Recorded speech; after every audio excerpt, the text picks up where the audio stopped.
Hello student, তোমরা যারা ক্যালকাটা ইউনিভার্সিটির আন্ডারে ফিফথ সেমিস্টারের ছাত্রছাত্রী আছো এবং তোমাদের রাষ্ট্রবিজ্ঞান সাবজেক্টে অনার্স আছে, তোমাদের জন্য আজকের ক্লাসটা খুবই গুরুত্বপূর্ণ।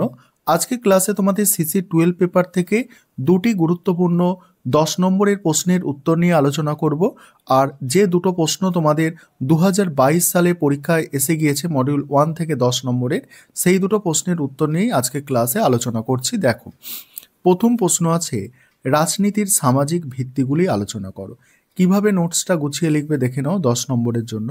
রাজনীতির সামাজিক ভিত্তি হলো সমাজে বিদ্যমান বিভিন্ন গোষ্ঠী, প্রতিষ্ঠান, মূল্যবোধ এবং সম্পর্কের সমষ্টি, যা রাজনীতির কার্যকলাপকে প্রভাবিত করে। রাজনৈতিক সমাজতত্ত্বের দৃষ্টিকোণ থেকে রাজনীতি শুধুমাত্র ক্ষমতা অর্জন ও ব্যবহারের প্রক্রিয়া নয়, এটি সমাজের বিভিন্ন স্তরে বিরাজমান সামাজিক কাঠামো এবং সম্পর্কগুলির সঙ্গে গভীরভাবে জড়িত। এবার প্রথম যে পয়েন্টটা আছে, দেখো, পরিবার ও সমাজ। সেখানে কি বলা হচ্ছে দেখো, পরিবার সমাজীকরণের প্রথম প্রতিষ্ঠান। রাজনৈতিক মূল্যবোধ, বিশ্বাস এবং আচরণের প্রাথমিক শিক্ষা পরিবার থেকে আসে। সামাজিক গোষ্ঠীগুলি যেমন ধর্মীয় সম্প্রদায়, জাতি বা জাতিগোষ্ঠী রাজনৈতিক প্রবণতাকে প্রভাবিত করে।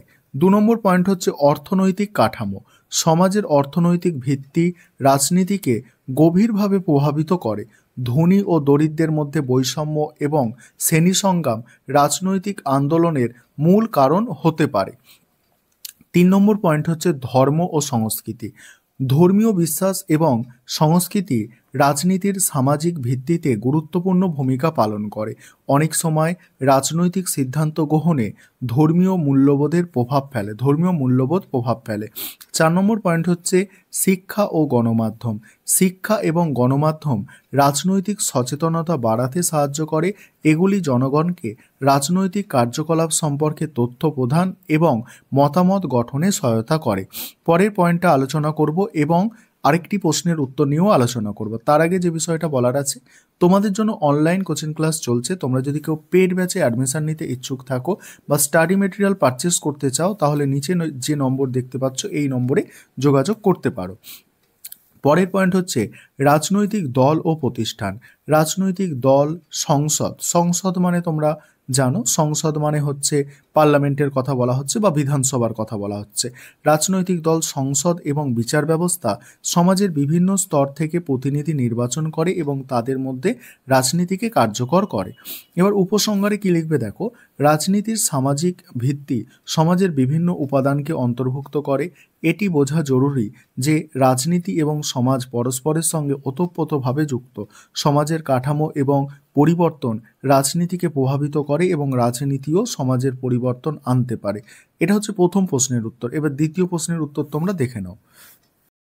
দ্বিতীয় প্রশ্নটা এবারে দেখো। দ্বিতীয় প্রশ্ন আছে, রাজনৈতিক যোগাযোগে কাঠামোর ভূমিকাগুলি আলোচনা করো বা ব্যাখ্যা করো। অ্যান্সারটা দেখবে, রাজনৈতিক যোগাযোগে কাঠামো একটি গুরুত্বপূর্ণ সামাজিক ব্যবস্থা যা রাজনৈতিক ধারণা, তথ্য এবং মতামত সমাজের বিভিন্ন স্তরের আদান প্রদান ও প্রচারের জন্য ব্যবহৃত হয়। এটি গণতান্ত্রিক ব্যবস্থায় সিদ্ধান্ত গ্রহণ এবং নীতি প্রণয়নে গুরুত্বপূর্ণ ভূমিকা পালন করে।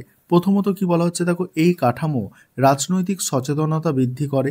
গণমাধ্যম, সামাজিক মিডিয়া এবং প্রচার মাধ্যমের মাধ্যমে নাগরিকরা রাজনৈতিক ইস্যু সম্পর্কে জ্ঞান অর্জন করে। এর ফলে তারা সঠিক তথ্যের ভিত্তিতে তাদের মতামত তৈরি করতে সক্ষম হয়। দ্বিতীয়ত বলা হচ্ছে দেখো, রাজনৈতিক যোগাযোগ সামাজিক সংহতি গড়ে তুলতে সাহায্য করে। এটি বিভিন্ন সামাজিক গোষ্ঠীর মধ্যে দেখো মত বিনিময়ের মাধ্যমে ঐক্য এবং সংযোগ স্থাপন করে। এর ফলে বিভিন্ন গোষ্ঠীর মধ্যে দ্বন্দ্ব হ্রাস পায় এবং সমন্বয় বাড়ে।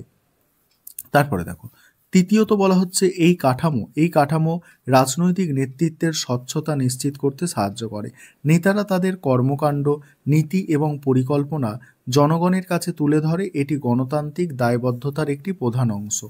চতুর্থ, রাজনৈতিক যোগাযোগে কাঠামো ভোটদাতাদের উদ্বুদ্ধ করে। এটি জনগণকে রাজনৈতিক প্রক্রিয়ায় অংশগ্রহণে উদ্বুদ্ধ করে এবং গণতান্ত্রিক প্রতিষ্ঠানগুলোর শক্তি বৃদ্ধি করে। অবশেষে, অবশেষে রাজনৈতিক যোগাযোগে কাঠামো বিভিন্ন মতামতের বহিঃপ্রকাশে সহায়ক। এটি নাগরিকদের অধিকার রক্ষা এবং সমাজে প্রান্তিক জনগোষ্ঠীর কণ্ঠস্বর তুলে ধরার মাধ্যমে একটি ভারসাম্যপূর্ণ সমাজ গড়ে তোলে। সুতরাং রাজনৈতিক যোগাযোগে কাঠামো গণতন্ত্র, স্বচ্ছতা এবং সামাজিক সংহতির বিকাশে অপরিহার্য ভূমিকা পালন করে। এই ছিল তোমাদের আজকে গুরুত্বপূর্ণ দুটি 10 নম্বরের প্রশ্নের উত্তর।